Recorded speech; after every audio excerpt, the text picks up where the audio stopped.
here at the 5K start on Burstone Road. You can see behind me all those people making their way to the starting line. 3, 2, 1. Good luck, runners. We are hearing in our ear that there's a delay to the start of the wheelchair event. We're working to find out the reasoning. But there they are. They go. There they go. Right down Culver Ave. The sheriff I just talked to, and he wasn't willing to share any details as far as what happened. And I talked to UPD, and they're not saying anything at this point either. And I was talking to one wheelchair racer who's done it for about, he says, 12, 15, 13 years. He said he's never had a delay. Never. The start of the 2019 Boilermaker Road Race here on News Channel 2. Thousands hitting the streets of Utica.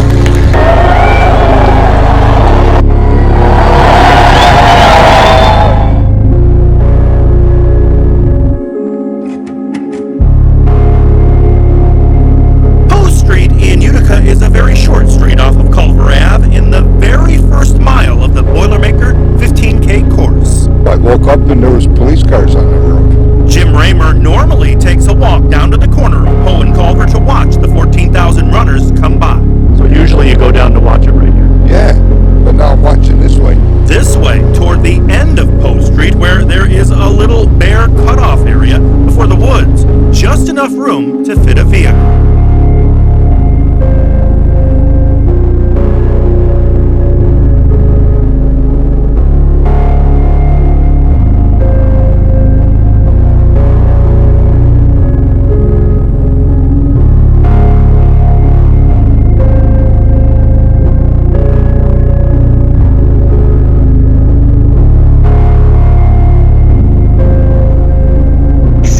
A really cool girl named Bianca.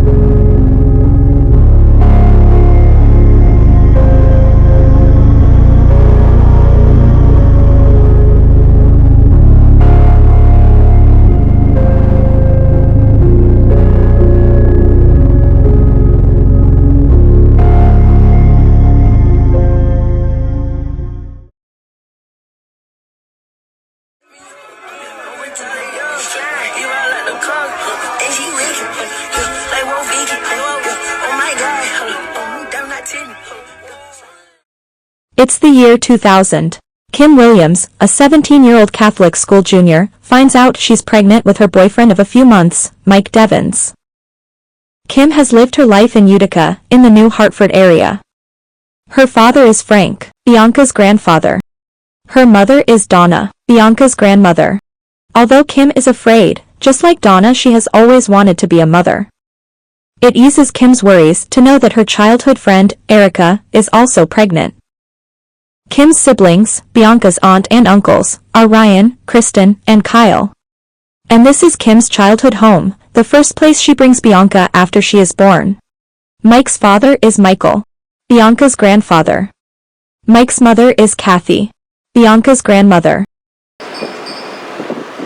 On October 2nd, 2001, in New Hartford, Utica, Bianca Michelle Devins is born. So I was just about to turn 18. Bianca was born 3 weeks before my 18th birthday. Erica also has a baby girl, Gianna. Bianca is born on Gianna's due date, and Gianna is born on Bianca's. Okay, so Bianca was the perfect baby. She was just the perfect, kid. How long was she in Florida? She was in Florida as a baby. We moved there when she was 3 months. We lived there for a year. And then we lived there when she was in kindergarten. I moved back when her father and I split. His family is there in Naples, and my family's here in Utica. Bianca's earliest interests are swinging and watching Dora the Explorer. Oh my goodness. She was obsessed with Dora. And when she was little, she had to have the bob cut with the bangs because she wanted a Dora haircut. Bianca at 18 months would say things in Spanish. If you were paying enough attention to her or she wanted something. When Bianca is 2 years old, she learns that Kim is pregnant with her little sister. Bianca proudly shows off the sonogram of her sissy. In December 2003, Olivia Devins is born.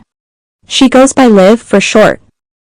From the time that Olivia was born, they're only 2 years apart, my two girls. And Olivia was always her baby. I've never seen sisters as close as Bianca and Olivia.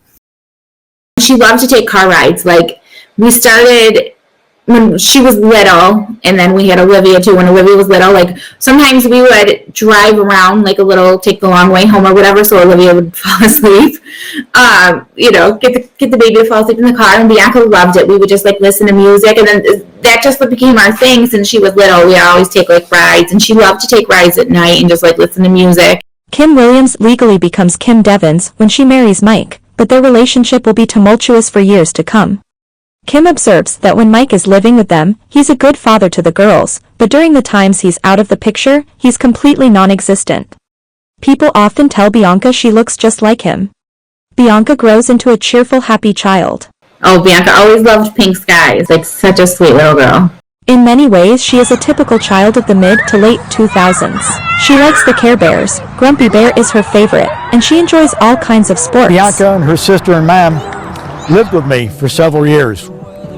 And as the girls were growing up, as they did with all my children, I sang them to sleep. And the last song of the evening was always Puff the Magic Dragon. The walls of Bianca's room at her grandpa's house are painted hot pink. The girls refer to their grandfather as Frankie, or Superman, because he's always there to the rescue. Bianca spends many hours on the swing set at Frank's house. She loved swinging and figure skating. She loved figure skating. Frank describes Bianca's smile as a radiant and beaming beacon of light. She grows very fond of Frank's cat, Belle, and has good relationships with an array of family members and friends from both sides of her family. Liv and Bianca enjoy many trips to Florida, Disney World, and SeaWorld, and on one occasion, a trip to Washington, D.C. where their Uncle Ryan took them out for lunch.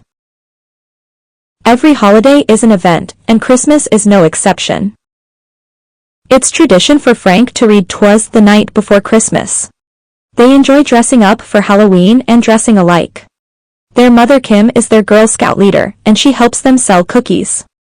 Bianca has a knack for falling asleep anywhere, and on her elbow, a scar from the time she fell while using her Heelys, shoes with wheels.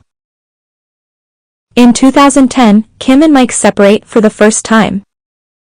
9-year-old Bianca, who is deeply attached to Kim, struggles with separation anxiety and is taken to see a therapist. Meanwhile, Kim and her childhood friend, Erica, Gianna's mother, maintain a close relationship, raising their children like siblings. Kyler, Erica's son, is the newest addition to the bunch. My mom and Kim were very close as kids, and they coincidentally got pregnant around the same time, and we've been friends since we were born. Bianca and Olivia were honestly like the only people I hung out with my age. They were definitely a second family to me. It isn't unusual for Bianca and Gianna to have combined birthday parties. Me and my sister, along with our best friend Gianna, grew up having the childhood everyone dreams of. We had imaginations that ran wild, make-believe games, where we'd be whoever we'd want to be that day. Dollhouses where Barbies would live, and always cats. Bianca is a social child with many friends, but as she approaches her teen years, she becomes withdrawn and less confident. Bianca was older than me by 2 years, so by the time she was 12 and I was 10, she no longer was interested in Barbies and playing wizards. Bianca attends a Catholic school, Notre Dame Senior High School. She had gotten into reading and drawing. I was amazed at what she would create using pen and paper, and the amount of books she would read in 1 week left me in awe. I recall going to the bookstore with her so many times, it's like it was our second home. This one memory in particular sticks with me to this day, as if I had just lived it. Bianca and I opened the doors to Barnes & Nobles with infinite possibilities. Bianca walked through the bookstore knowing exactly where she needed to go, I following right behind. After reading many book covers, she had chosen her next novel, even though she was only 12. Of course, I was only 10, so I most definitely did not want to be reading teen fiction. I bought a How to Draw Anime Figures book, because I so desperately wanted to learn how she did it, and I wanted to do it with her. I wanted her to teach me.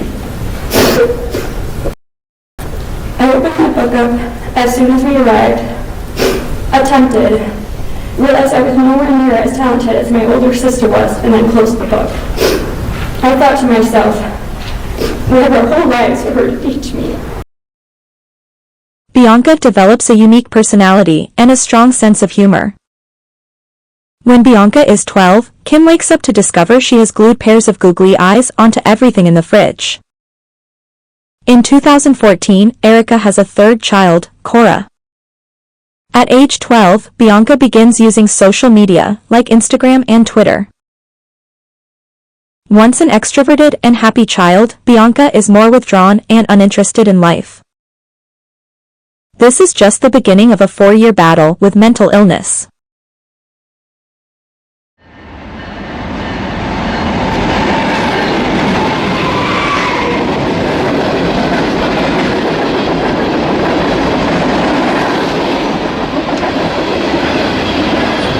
By 2015, the Devins family have been living in their own house on Edgewood Road for a while, just down the street from Frank's house. Kim and Mike's relationship has been on and off for years. When Mike has outbursts of anger, 13-year-old Bianca steps in to defend Kim, subsequently bearing the brunt of Mike's anger.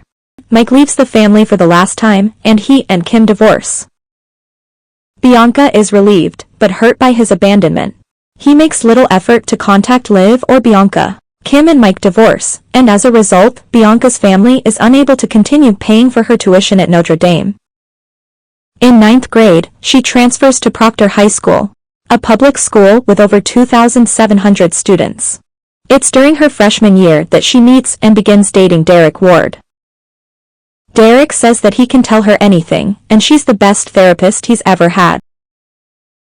Since junior high, Kim has been doing Bianca's hair and makeup every day. Kim jokingly asks her, "When you go off to college, do I get to come with you to do your hair and makeup?" Bianca starts watching tutorials on YouTube and learning to do her own hair and makeup. She shares tips with Kim, who wonders where Bianca gets her artistic side from.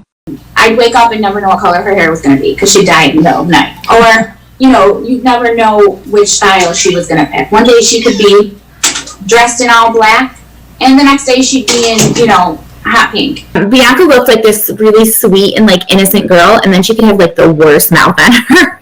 And I don't talk like that. I don't know. She was funny. She was sassy. She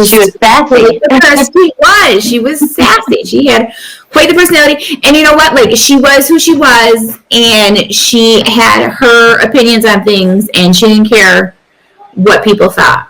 For someone that had such social anxiety, she could have really high confidence. If I was upset about something that someone said or someone was doing, she would be like, "But are they relevant in your life?" She isn't only opinionated, but quick to compliment strangers. So we were really close, and Bianca would sit in my lap. I think she sat in my lap until she was 16. And when I look at pictures of us together, she was just always next to me, just her always being there. They still enjoy listening to music and singing on car rides together, and Bianca, even as a teenager, still loves swinging on swing sets.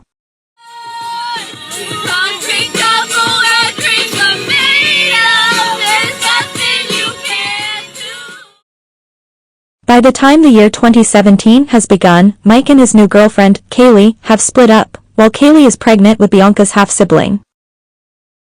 That February, Kim and Kaylee meet for the first time, bringing their children together for a night of eating pizza, laughing, and listening to music while getting to know each other. Bianca and Liv volunteer to babysit Kaylee's kids while she works. A few weeks later, when Kaylee can no longer afford rent, Kim offers them a place to stay. So Kaylee is actually my ex-husband's ex. Bianca's father left the picture for all of us, and we live together and raise our kids together. Cody, he is Kaylee's other 3 kids' father. Kaylee and Cody's children are Jordan, Dustin, and Dakota. Bianca was really close with him, and she called him her stepdad, even though he wasn't really her stepdad. A friend came to the house one day, and she was like, "I didn't know how to say who Cody was, so I just said he was my stepdad." And it stopped from there. Bianca and Olivia wanted them to live there. Can't we just all live together forever? Because they would always say that it wasn't fair if Kaylee's other kids got to live with the baby and they didn't. She came into our life at a time where Bianca was really, really struggling. and Kaylee could understand that. So it gave her someone other than like me that could relate to her. Bianca was a cutter, and I didn't have any experience of that with that, and Kaylee did. And so Kaylee would go through her room. I mean, she would think of things that Bianca could use to cut. Like Bianca would take the little blade out of like an eyeliner sharpener, and she would go through her room and search it. When Bianca was at school or out at therapy or something. And she knew what to look for more than I did. I mean, Kaylee would come to me and show me the things that she found that Bianca could cut with. And I would just always be amazed. Like, I never thought of that. We worked opposite shifts. So I worked 9 to 5. Kaylee worked at night. So she was home all the time. I mean, there were times Bianca's depression was so bad where the therapist said, like, she can't be alone. I would just go and be like, hey, you want to get up and shower and eat or... Bianca's mental health continues to decline. She feels her emotions intensely. Bianca gets ready for school, but has panic attacks and refuses to leave the house. Her anxiety is at an all-time high, and she's triggered by loud noises and shouting. Bianca tries endlessly to seek treatment, but the city of Utica doesn't have the adequate resources to deal with mentally ill youth. By 10th grade, Bianca is homeschooled. So with someone that had like severe anxiety the way Bianca did, and she had social anxiety, she got very nervous in crowds, especially just how big and crowded our high school is. She couldn't do it. She self-isolated a lot, but she found this community of people that she really connected with online. And so for her, that was her safe place. Bianca has few real-life friends, and her social life happens primarily online. Gianna tries unsuccessfully to encourage Bianca to socialize by bringing her own friends around, but Bianca is glued to her phone and perceives herself as an outcast. Me and Liv were more close on a level because I had no clue about any of her online life and what she did. So I knew this really cool girl named Bianca online for about 2 years. She would make really cool drawings for me. We had this great friend group. It's on the infamous website 4chan that Bianca meets 18-year-old Mark Linden. After just a week of talking, Bianca asks Mark to be her boyfriend. They are both lonely, and for the next 2.5 years, they will date on and off. The website is occupied by a community known as incels, or involuntary celibates. They are an online subculture of people, mostly white, male, and heterosexual, who define themselves as unable to get a romantic or sexual partner, despite desiring one. Their views are defined by extreme hatred toward women. They have been known to celebrate the killing of women, labeling self-defined incel Elliot Rodger, who is responsible for the 2014 Isla Vista shooting, a hero. Bianca learns not to be fazed over verbal assaults by incels online. Men on 4chan and Discord would try to groom Bianca's friends, and Bianca would get them away from them, keep them educated about what these men are doing, what their real intentions are. Mm-hmm. And she really pissed some people off. Most of the people that have anything bad to say did not know Bianca. If Bianca was nasty to someone, you deserved it. Like, you really, really deserved it. On July 26th, Bianca's little sister, Madison Penelope Devins, is born.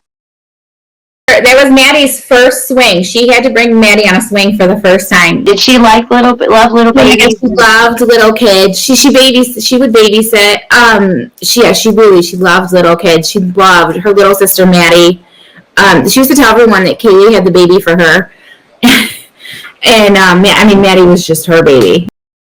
In August, Bianca runs away to be with Mark in Long Island. Kim hires a private investigator and monitors Bianca's phone activity. When Bianca catches word that the police are looking for her, she tries to run in front of a moving car. She is taken to a mental health facility and held there for 5 days. Bianca's relationship with Mark has quickly become toxic. He was a wild card. I never thought Bianca would run away. I never would have imagined that she went all the way to Long Island. And the father said, oh yeah, Bianca was just here. I thought she was just a kid from the neighborhood. When I finally got down to Long Island, I said, Bianca, what are you thinking? She told me she ran away with him because he threatened to overdose. So for me, it was very frustrating. Like, come on, Bianca, you know better. This is not someone you want to be friends with. He was either all good and everything was great, or all bad and she wasn't talking to him at all. Then all of a sudden, she ran away with him again. Bianca did not have any impulse control, just had a thought and went with it and didn't really think about the consequences. She was in the middle of a mental health breakdown. Katie was worried, like, what if she takes Maddie? You know, she had said before, like, I'm going to take Maddie. Maddie's coming with me. And, you know, not that Bianca would ever harm her, but she just loved her little sister, and that was her little baby. So, you know, Maddie was just going to go with her. She is a little unicorn. The program was actually geared towards like teens with like mental illness, and I had met Bianca. I believe she was like just turned 16. And obviously at the time she didn't know that I'd owned a modeling agency, and so I looked at her and I was like, we were meant to meet, like you're a model. And she went home and told Kim, and Kim texted me, she's like, wait, are you serious? You know, it was kind of like we were meant to cross paths.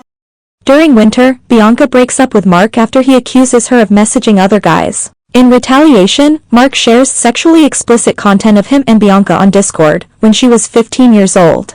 Bianca tells Kim, and they report Mark to police. Bianca ended up reporting that to the police, and I did end up getting a restraining order. When Mark threatens suicide, Bianca stops cooperating with the investigation. There's one message going around from Snapchat that Bianca got really nasty to one of her ex-boyfriends. Well, he would show up at her house at 4:30 in the morning if Bianca didn't talk to him. He would be nasty. I mean, he was nasty. He would post things about her. And she said, Mom, I really feel bad because I had to get nasty. She's like, this is the only way that I could think of that he will leave me alone. And then she felt bad after because she was, you know, the whole, oh, I've been with 6 guys and this and that. And she was like, I mean, I made it up, but I think a week or two before he showed up at our house, he lived in Long Island. And he drove 5.5 hours to our house and showed up at our house at 4:30 in the morning. Like, that's scary. She was immature. She was emotionally traumatized from what I could see from past events. She was acting out in ways because of it. Okay. What is a chicken's favorite subject in school? Ergonomics.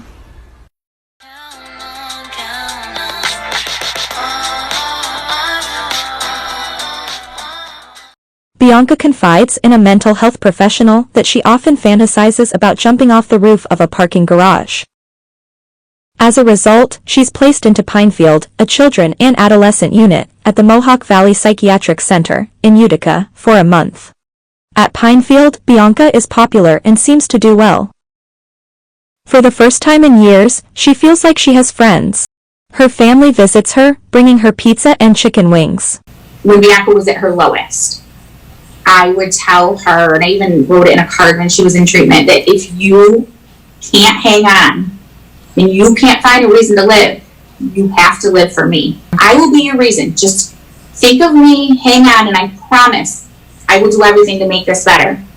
And Bianca always kept that promise. Shortly after her release, Bianca runs away to be with Mark again. No, you're supposed to please just this once. Bianca, in the summer of 2018, Bianca really had a severe mental breakdown. I mean, she just was not herself. She was running away with the guy from Long Island. Kim can't stop her daughter from running away, so she places her into a persons in need of supervision hold. A judge orders Bianca into house arrest, and she must wear an ankle monitor. In June, Bianca cuts off her ankle monitor and runs away with Mark. By July, Bianca is living at an institution.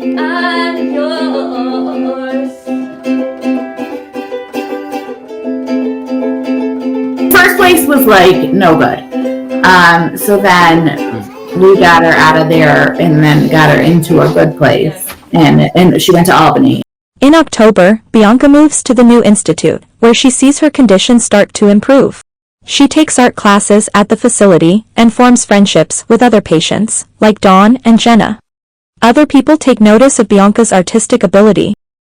Shortly before her 17th birthday, Bianca is diagnosed with borderline personality disorder. We can make a frantic effort to avoid real or imagined abandonment. We can have a pattern of intense and unstable friendships and relationships. Unhealthy idealization of people or ideas. A constantly shifting self-image and identity. Suicidal behavior such as self-harm or threatening suicide when faced with rejection. Intense mood swings that can last minutes to hours, chronic feelings of emptiness, of inappropriate, intense anger, bouts of stress-related paranoid ideation. There's no medication for borderline. You just kind of treat the symptoms. And that's why DBT helps so much.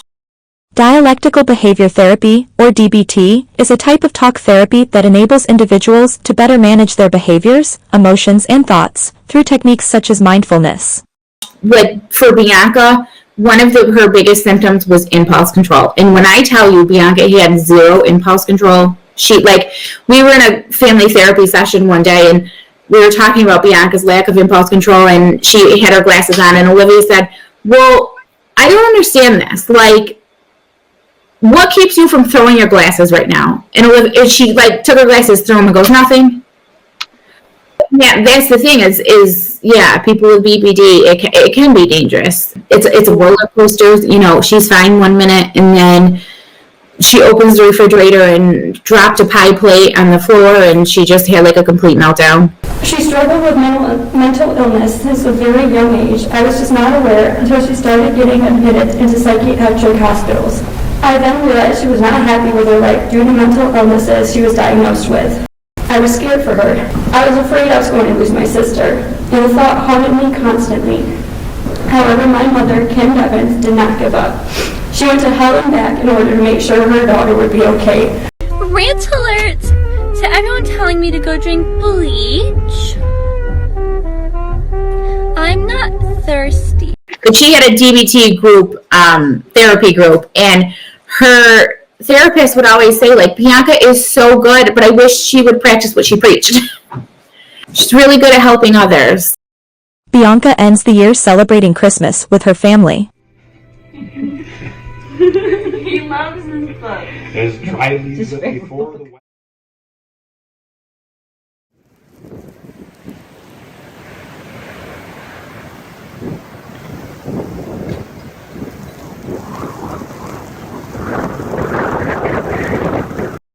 Bianca returns home after 8 months. She has changed as a person. She has no remaining qualities of who she was then besides her positive ones. After years of different therapists, a placement in a treatment center, and a lot of strength, Bianca had made it. I didn't have to fear losing my sister and best friend. She was overcoming it. She finally had coping skills and she was happy. She could see a future in herself. She wanted to be a psychologist. Mental health care, and especially for adolescents in the United States, is just really lacking, especially where we are. We live in a small city in central New York. When you talk to Bianca's friends, the girls that she was in placement with, or her friends online, I get so many messages of how Bianca helped them. And that even though she was struggling, and that's the thing about Bianca, she could be struggling, but she would kind of put that aside and always wanted to help people if she could. And then she kind of struggled with that too, because she's like, I don't feel like I'm helping enough. She was just a really, really kind soul. She knew so much about it, and I knew she was very passionate about the subject. And she went into really intense detail, and it just made me feel really good. Honestly, genuinely one of the kindest people I've ever met. Bianca plans to attend Mohawk Valley Community College. She will live in the dorms and go home to do laundry. She also has aspirations to be a model with the help of her mentor, May. I'd reached out to agencies to be like, hey, here's this new face. I'd love for you guys to meet her. We're going to try to get down there, and basically was waiting for a response from them. She was a star. The motherfucker! Dave! It's actually really cold outside and I'm not living for it, so, Though Bianca has unique struggles, she's a normal teenager in many ways. She likes playing Animal Crossing and Minecraft. She rereads her favorite manga series, Goodnight Pun Pun, over and over. The Breakfast Club and Juno are among her favorite movies. She's also an avid Instagram user with multiple accounts. So yeah, she only had like 2,000 followers, but I mean 2,000 for like the kids. I mean that's pretty good. Yeah, she used to be in like a contest of like with her stepdad, who she called her stepdad, with how many followers they could get, and they were now he was the only one that was allowed to follow her the Etsy account. She didn't think we knew about that. Like for like the longest time, she didn't think I knew about it. But yeah, so like I mean she loved Instagram, and I mean she was just like any other kid. She continues to enjoy experimenting with makeup and fashion, and begins meeting new people and reconnecting with old friends, like ex-boyfriend Derek Ward. On the Telenym app, Bianca is quoted saying, "I really have been happier, and just doing generally better. I'm almost 18, and I look at myself 2 years ago, and I'm like, damn." Although Bianca is doing overall better, looking forward to college in the fall and graduation in a few weeks, she still struggles with her mental health on occasion. There's just so much stuff going on, and I don't know how to deal with it.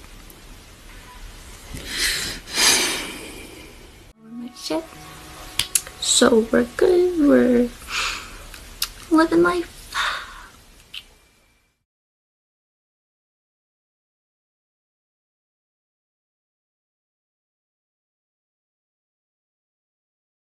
It's late May when Bianca begins communicating with a 21-year-old man she met on Instagram, Brandon Clark.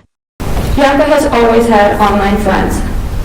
I never really got into the whole online situation, so I'd usually meet her when she would be talking to them.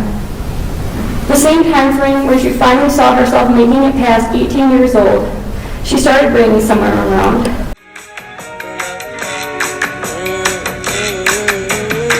You're gonna wanna be my best friend, baby. You're gonna wanna be my best friend.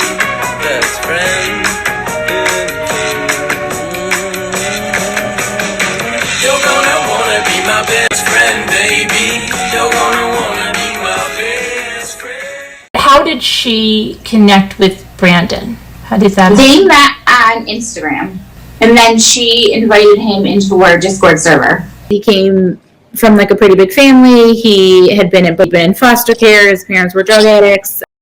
Yeah, like he never really had nice things to say about his parents. Yeah, she finally, was really excited that she met someone in her online communities that, had a lot of the same interests, but was close to her and close enough that they could hang out. I met him in May, right around when she first met him. He was like geeky, kind of awkward, socially awkward, but that was Bianca's type. Like she liked the geeky kids. Okay. So he just said he was like really nice. He would, pick her up a lot, and they would go like hang out. They would take Olivia a lot of times, and Olivia's friends, and they would all go hang out together. I mean, I trusted him with both of my daughters. Around the last 2 months, I was able to be with my sister. I mainly hung around her, so I tagged along with the two of them on multiple occasions. Brandon even plays Minecraft with Bianca's younger siblings. She told me he was 19, then he was 20, and then the night that they got caught at the party. What's this party? That Creek party. The Higby party. The police came to my house and told me he was 21 because they thought he had bought alcohol for the kids there. Lately, Brandon's online activity consists of stalking Bianca and searching for weapons, drugs, and hidden car cameras. Searching things like cute female corpses. He kind of has an obsession with Bianca, which you see through the timeline. I mean, it's pretty crazy how much he looked her up. At the end of June 2019, 17-year-old Bianca graduates from high school.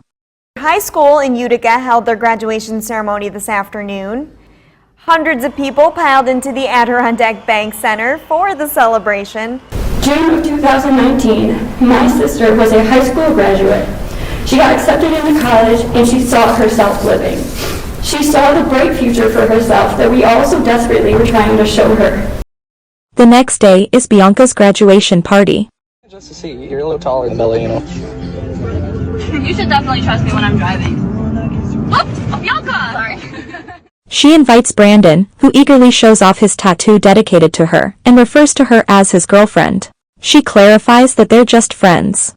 Bianca tells Kim she doesn't want to be tied down during the summer before college. She complains to a friend about Brandon's incessant, creepy texts. And Bianca had explained to him several times, and we had conversations about it, like they were just friends. I said, I think he wants more, and she was like, I know, but he understands, where I'm at.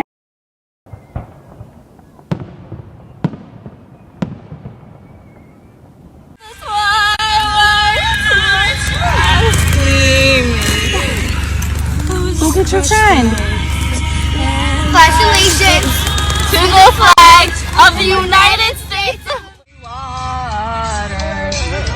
This land was made.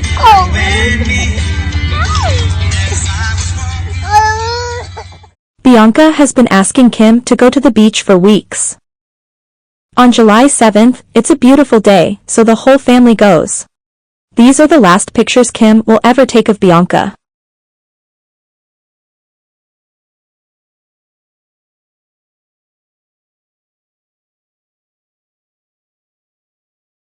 Bianca invites Brandon to the upcoming Nicole Dollinger concert. She also invites Alex, a young man she recently met online. She was just acting generally normal. She was excited to go to the concert. She was trying to invite these girls and the server to the concert with her. Bianca goes about her life, unaware what Brandon is planning. He had like drawings of her. He had printed out like these big 8x10 pictures of her from the internet. July 11th, he made a list. It was titled Murder/Suicide. And he made a list of like the things he needed to do, the posts that he was going to make. He was planning a murder.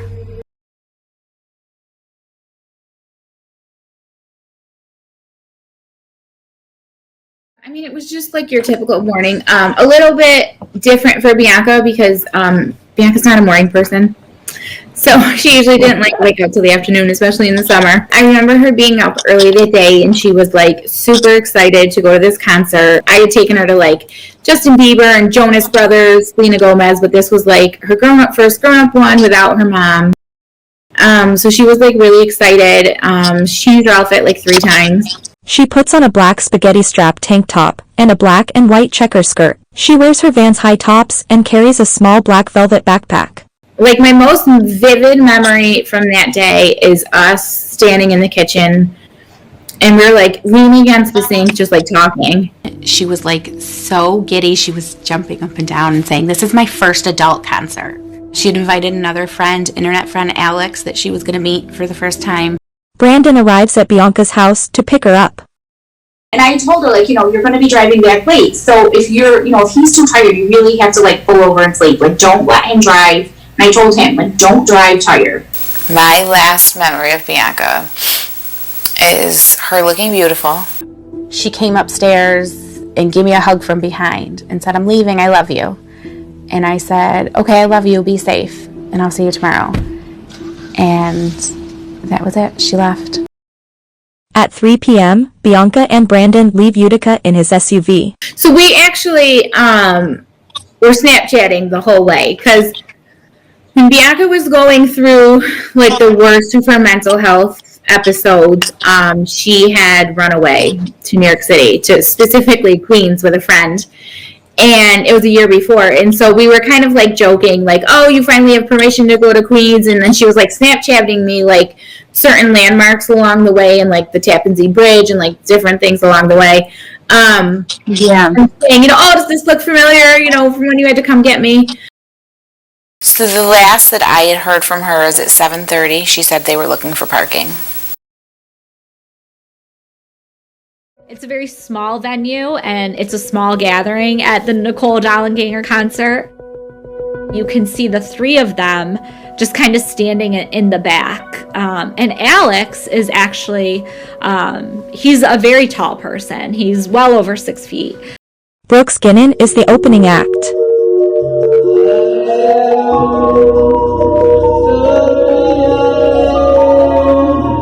Nicole Dollinger follows with a 12-song set list.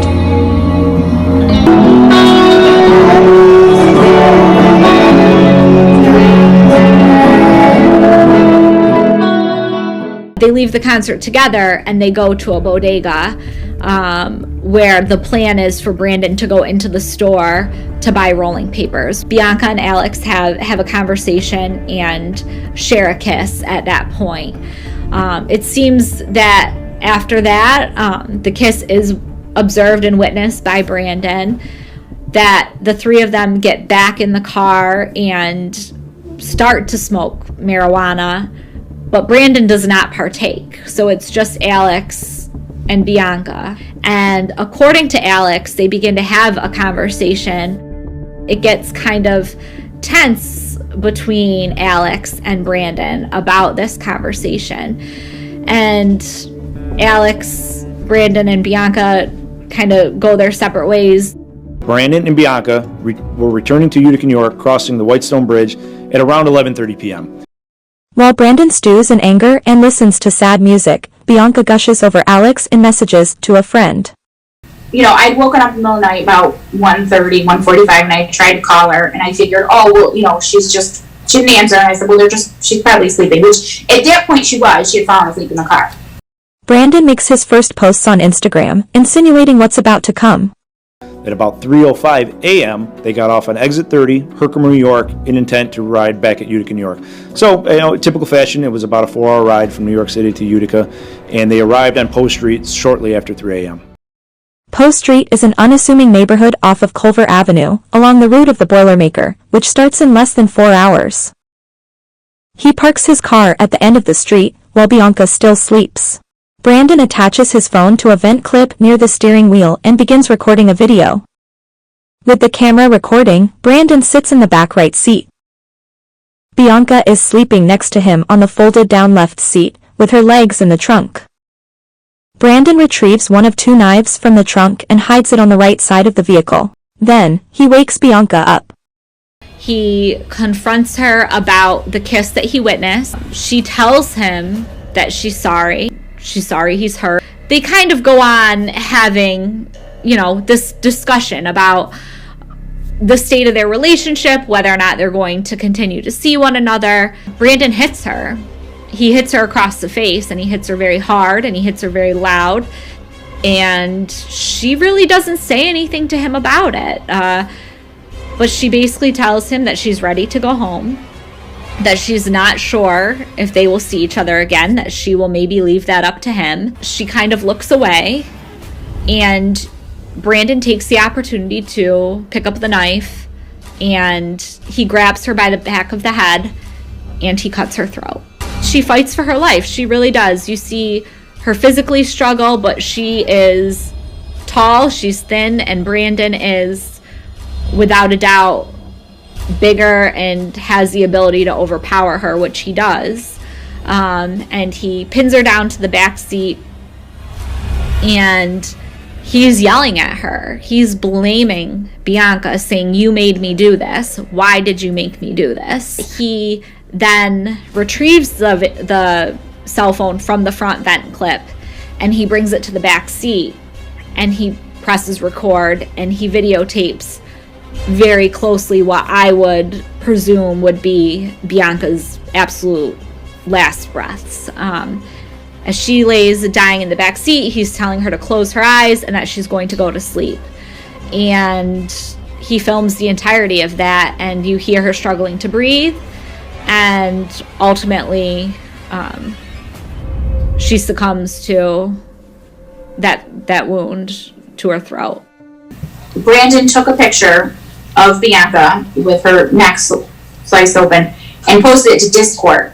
And then he laid her in the woods, laid her shoes and her little backpack next to her, covered her with a tarp, and then continued to take pictures of her under the tarp. And then he built a fire and burned what they think were hard drives and some other things. They're not really exactly sure because it was all burned. He had the spray paint because he spray painted "May You Never Forget Me," which was a quote from a anime book. This is a reference to the manga, Good Night Pun Pun. The first race takes off from the Boilermaker starting line at 7:15 a.m. Meanwhile, police arrive at Bianca's house. Olivia answers the door. Can I come in? Okay. Is there a Bianca Devins that lives here? It's my sister. Okay, is she here? No. She's not? Do you know where she is?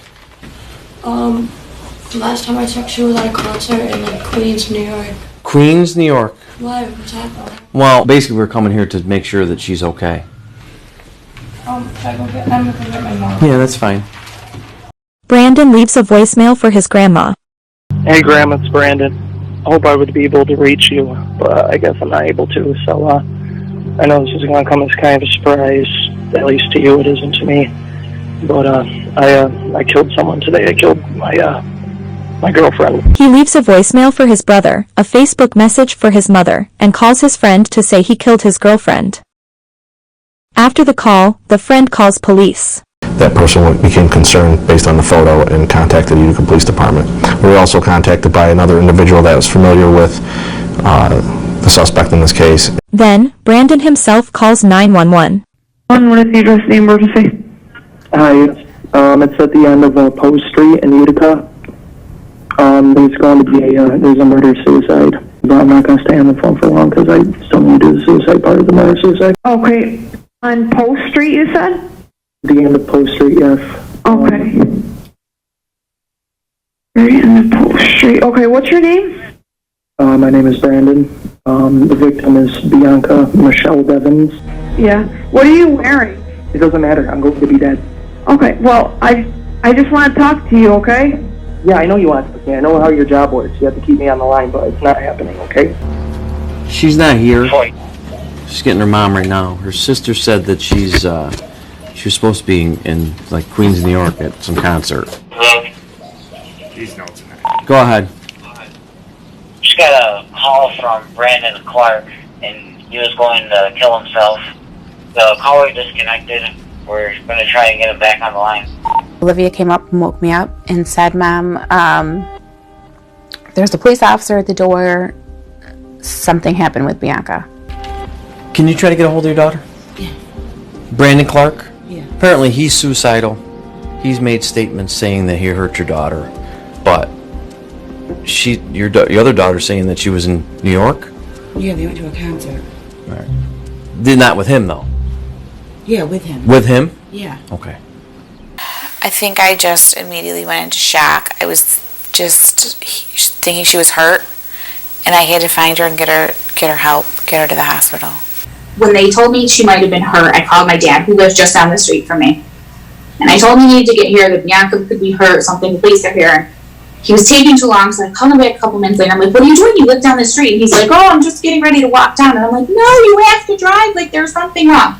And at that moment, when I hung with my father, my entire body just shook. Mm-hmm. And it was a feeling I've never felt before, haven't felt since. And I think at that moment, I just went kind of numb.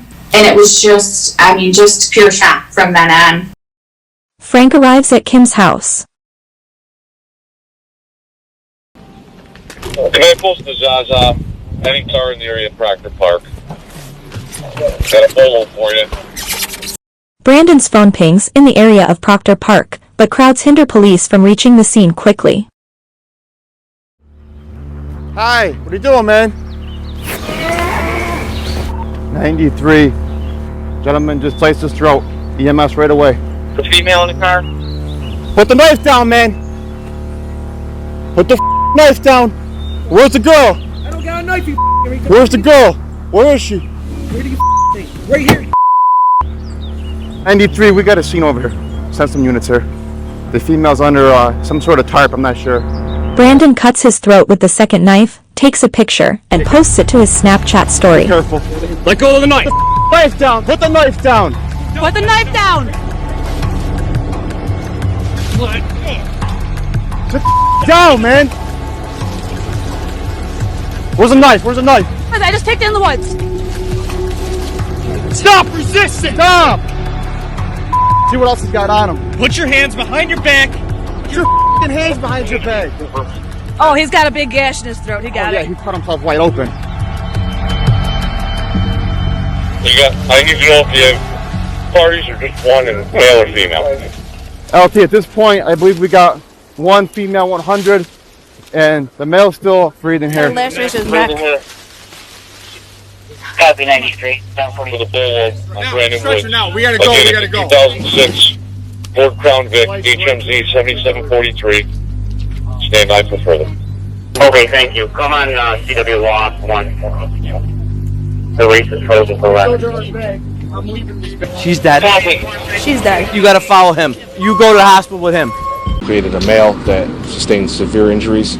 He's been transported to local hospital for treatment. Trauma 1, guys. She's got about a 4 to 6 inch laceration. Do we know who she is yet? I don't. I went to the mother's house. You did? Yeah. The news has got this, so you better send somebody to the mom's house to give her a heads up before she hears it. There's someone at the mom's house right now. Right. I got 2 guys there. Mother and sister are going to be devastated. They did locate a female who is the same age as your daughter. She is deceased there.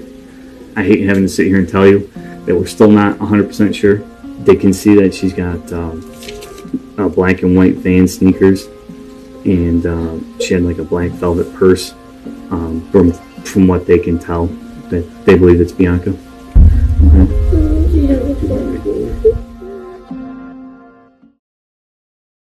I just started screaming, it's not her. It's not my daughter. It's not my daughter. I just screamed, it's not her. I just went stomping around my house, went stomping, it's not her, it can't be her, it's not my daughter. I had Bianca's Instagram was logged in on my phone. So I was going through it, and then as information came in and I had to go talk to the police, my roommate, my best friend I live with, took my phone, and she was going through stuff, and she saw the Brandon story that he had on Instagram, and that showed a picture of Bianca from like collarbone down, so you didn't see the wound. She saw that before I did and showed it to my father, and I guess like they knew then. Found this posted on his website. In a situation like that, there's times that go by in a heartbeat, and there's other times that just go into extreme slow motion. I came to terms quickly that Bianca had been murdered. The best way I could describe my feelings when I saw the death photo of Bianca was, I've got to be strong for my family. I've got to get them all through this. Meanwhile, while we're trying to like gather information, she hasn't even been positively identified. It's just we believe it's her. My youngest daughter Olivia had a friend. One of her friends came over, and they're sitting in my kitchen, and I just hear the most awful blood curdling scream you've ever heard. Like I've never heard this sound come out of a kid before. My daughter's 15-year-old friend was sent the photo, and that's how we identified her. Wow. I just heard the most gut-wrenching, I've never heard a sound come out of a person. This poor 15-year-old girl sitting in my kitchen, waiting to hear if it was her friend, and she gets a picture sent to her. Oh, my God. With the crime scene secured and confirmed as an isolated incident, the second race can safely begin. Alex, who attended the concert the previous night with Bianca, has now seen the photo of her body. In a panic, he reaches out to a friend on Discord. Chelsea, you know any of Bianca's information? I think she's in danger. I had joined this chat, and I was like, everyone was being really serious. I'm like, oh my gosh, what's going on? And then I scroll up, and I see the image of her with her throat, and like, I was like, what? And everyone was like, okay, like, this might not be real. Someone might just might be a hoax. Like, we were all like in complete disbelief of everything. I looked at a picture of her compared to the picture that was posted, and the nose was the same, the eyebrows were the same, and I'm like, this might actually be real. And I'm like, oh my god, oh no, someone in her server just posted a really awful picture, and I don't know if it's her, and then we both started panicking. Basically, everyone in the server just started to take screenshots and try to collect evidence, and then we contacted her local authorities. My brother is a nurse in the ICU. He actually got the call that, you know, this person was coming in, and somehow my father caught him as he was going down to respond, and told him, and he kind of put two and two together. Bianca's uncle Ryan gets the call about her death. He screams after getting off the phone, and within hours he and a partner are on the road to Utica. I could say I was like on the phone. I'm just like, what the fuck? Like, what the fuck? Like, I mean, even just to think about it, like, that's all I could say. I just didn't. It's horrible. The song Test Drive by Joji plays through a Bluetooth speaker at the crime scene. The lyrics reflect Brandon's state of mind. Bianca's body is picked up from the crime scene by the medical examiner and taken to Syracuse for autopsy.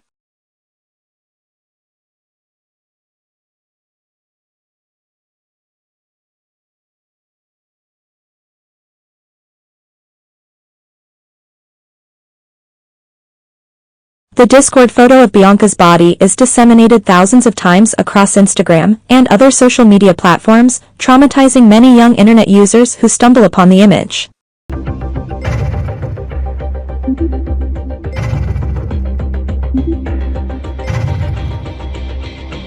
At first, people who saw the post were incredibly disturbed.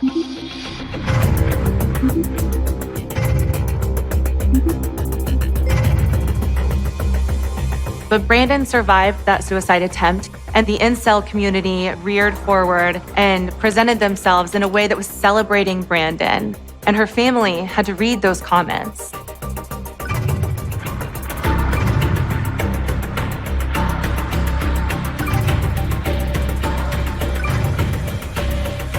In the aftermath of Bianca's murder, her social media accounts became a spectacle. And to this day, people are still on her accounts leaving comments.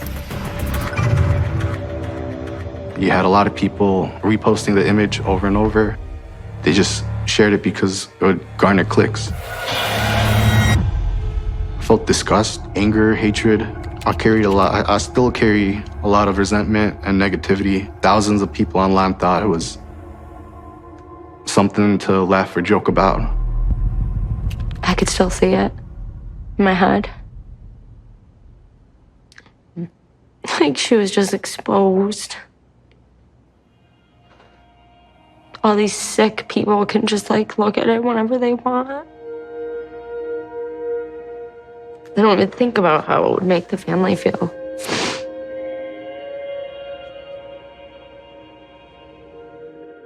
People posted the picture under my Facebook profile picture. They would send it to Olivia and I constantly. They would tag us in it. It felt like as soon as we got one picture removed, another one was posted. As a mother, it was very devastating because I feel like I couldn't protect her from that. I couldn't protect her from her murder, and then I couldn't protect her from being exploited on the internet.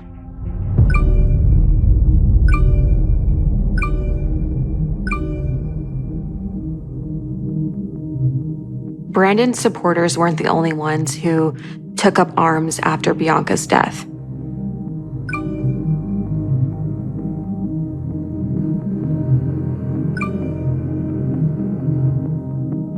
Bianca's supporters started to redirect what people saw when they looked up Bianca's name. Some users spam share images on Instagram that Bianca might have liked, such as pink skies, to drown out pictures of her death. I love that pink skies remind people of Bianca, because she always made us pull over and take pictures of pink skies. Prior to July 14, 2019, no, she was not an Instagram model. She was not an Instagram e-girl. Bianca's followers went from 2,000 followers to over 166,000 followers. That is a whole lot of engagement on her platform, on their platforms. And engagement is what brings in the ads and brings in the money. Their response to us was, well, we would never want to profit off of this kind of graphic image. But you are. I no longer have access. I cannot block the people leaving these horrible, the comments are just absolutely vile, which again, I don't understand. And they refused to give me control. And I was automatically kicked out. They memorialized Bianca's Facebook and Instagram accounts immediately. But the murderers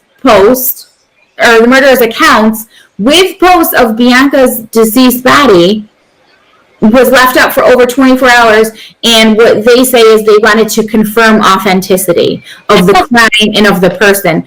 Well, they didn't confirm authenticity of Bianca. This was something that happened out of pure jealousy. Her being decapitated, no, that never happened. Don't give them the attention that they want and that they're looking for, and the follows and the clicks that they want, because it's just sad.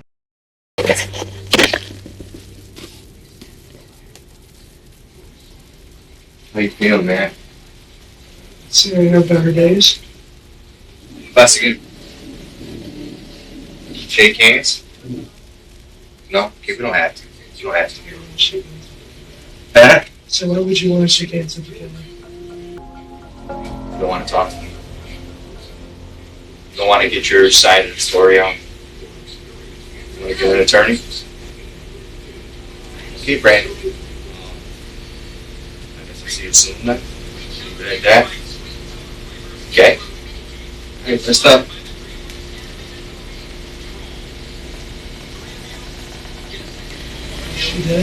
You didn't want to talk to me. You want to talk to your attorney. Hundreds of people gathered for a vigil tonight to remember 17-year-old Bianca Devins. They lit candles, listened to music, and launched luminaries in her memory. At one point, the crowd repeatedly chanted, "Love, not violence."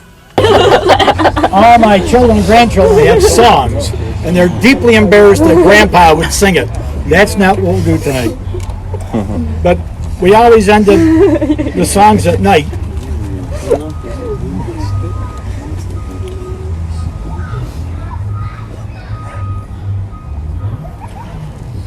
With Puff the Magic Dragon. And I'm going to need your help, because I know you all know the words, that we're going to sing it together. I picked the key.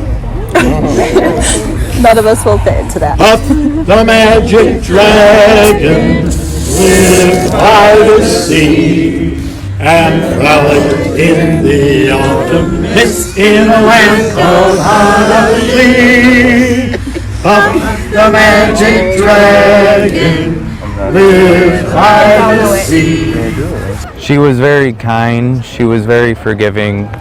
She was one of the nicest people I've ever met. Nobody disliked her. Nobody hated her. And I've never heard any bad things said about her. Monday night, we had caught the news, and I remember we were sitting around in my living room, and his mugshot was on the news, and we thought like they have the wrong person because it didn't look like him. We're like, is that the wrong mugshot? I didn't see any warning signs. His family that he lived with never saw any signs of anything wrong. He is a true sociopath where like he can present to be normal, and then at the same time he was planning this. And in the prosecution's case, they didn't find anything. They were like, there's literally nothing that you could have seen. If it wasn't Bianca, it would have been someone else. Brandon Clark's father, Jason Clark, told our sister station Sandwise Central in Syracuse that he is struggling to comprehend the accusations against his son, and he wants the family of Bianca Devins to know he is sorry. Clark's father says his son was raised right, but he admits there was some dysfunction. I don't think there is any way to really excuse or apologize for something so horrible. We just wish she was here. Bianca's funeral takes place on July 19th.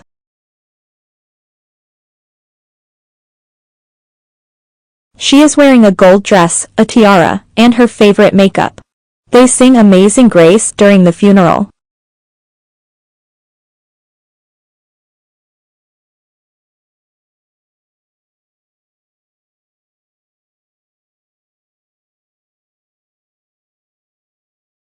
Belle's urn is placed into Bianca's casket. Her family finds some comfort in knowing that she isn't going to be alone. Clark stood in front of the packed courtroom shackled in his orange prison outfit, remaining emotionless for the proceeding and entering a not guilty plea to the grand jury indictment against him.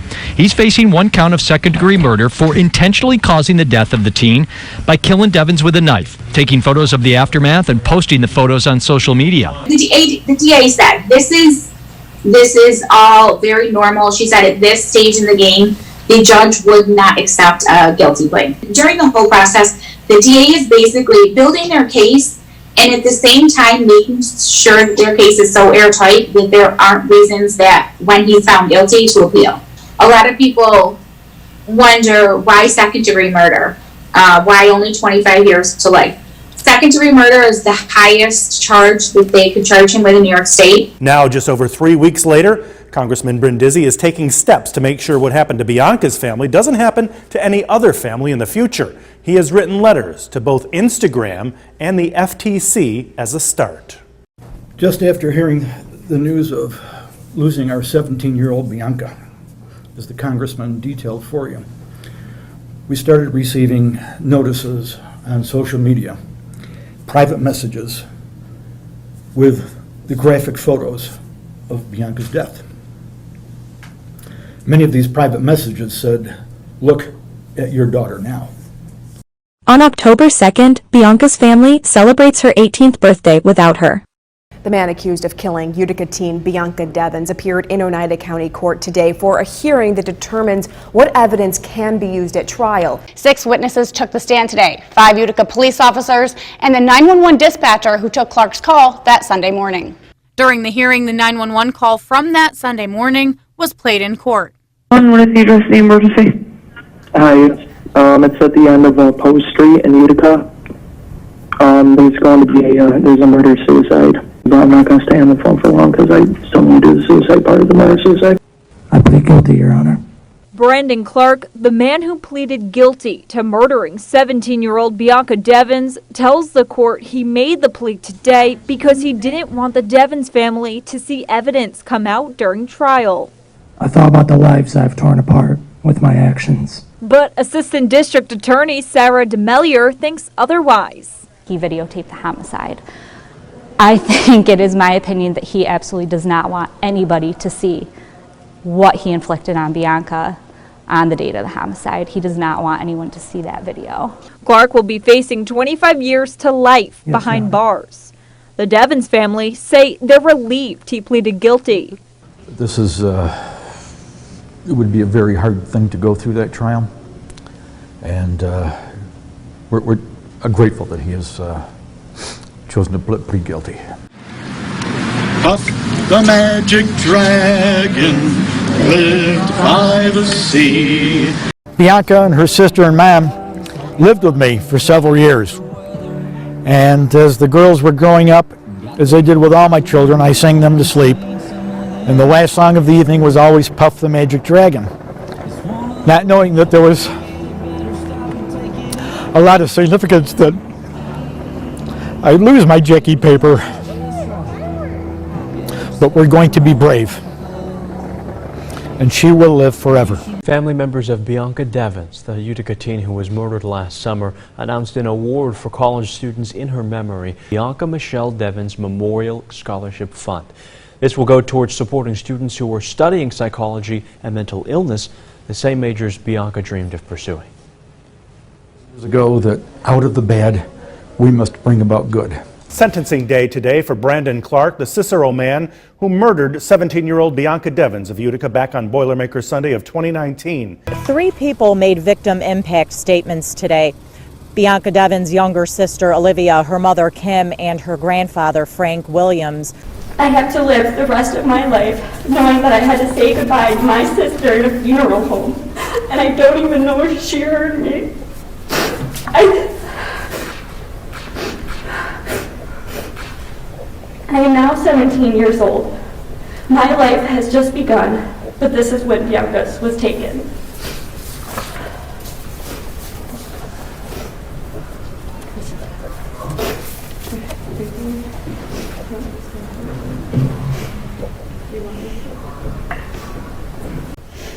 Bianca was not only my daughter, but my best friend.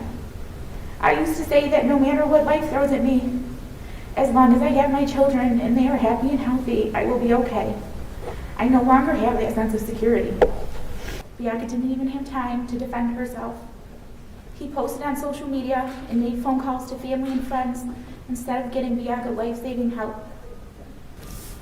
Before you murdered her, Bianca asked you to take her home. She wanted to be with her family,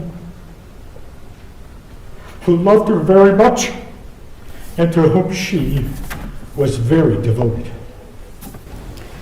Your Honor, Brandon Clark also wrote the words at the crime scene, "May you never forget me."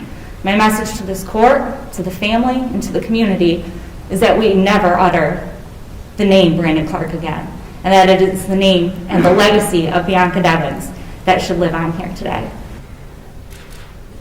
I hate myself for what I did to her. I don't know why. I don't understand how I could do something like that. It will be the sentence of this court as to the defendant's conviction for murder in the second degree, that he will be sentenced to an indeterminate sentence of imprisonment and shall have a minimum term of 25 years and a maximum term of life imprisonment. All right, that will close this court session.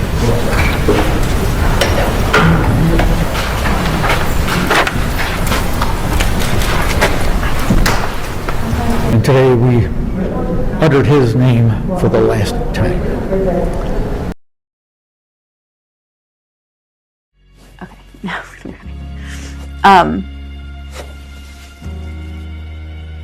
just the enormity of the loss, and it's like she's really not here, she's really not coming back.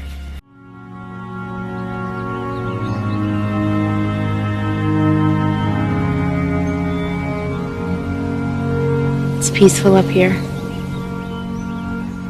Everything here mostly was left by friends of Bianca.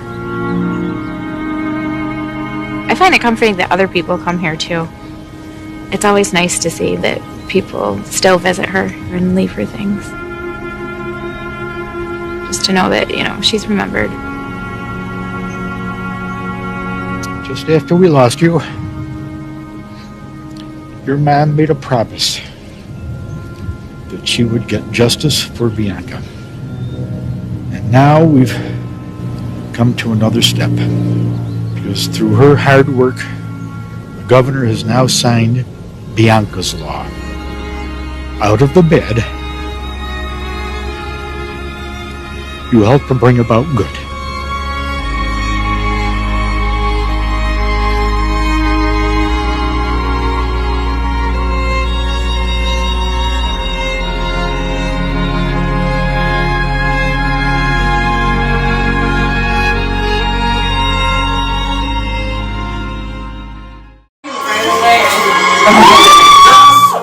Three years after Bianca's passing, Olivia and her boyfriend, Elmer, learn they are having a baby boy. Bianca's nephew, Elmer, is born on January 16, 2024.